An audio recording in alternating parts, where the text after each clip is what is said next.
Albert Einstein famously remarked in a conversation with Werner Heisenberg, he said, in the West we've built a beautiful ship and in it has all the comforts.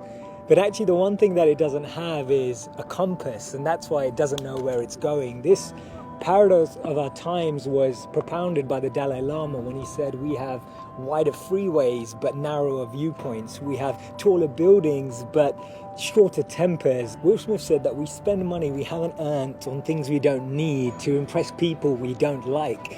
And it's phenomenal how the same technology that brings us close to those who are far away takes us far away from the people that are actually close. 30 billion WhatsApp messages are sent per day, but 48% of people say that they feel lonelier in general.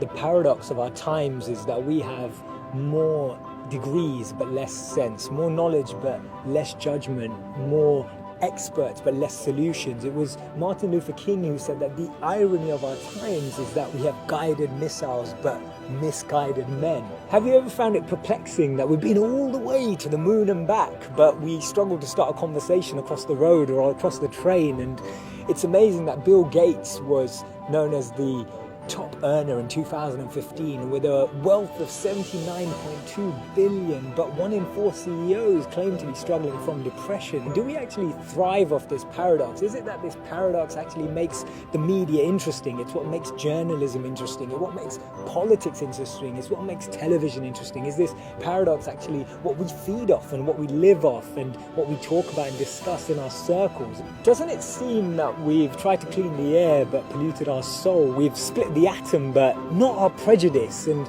we're aiming for higher incomes but we have lower morals. So I'm hearing you ask, how do we bring a change? How do we dissect this paradox that exists in our lives? And it starts by us, each of us, pressing pause, pressing reset, and then pressing play again, taking a moment to become more conscious, taking a moment to become more aware, taking a moment to really reflect on the consequence, the implications of a misplaced word, of an unnecessary argument that we all know we didn't need to have, or to speak to someone just slightly differently, in a different tone, in a different voice, in a different empathy, with a different perspective, just to really connect with people on a different level.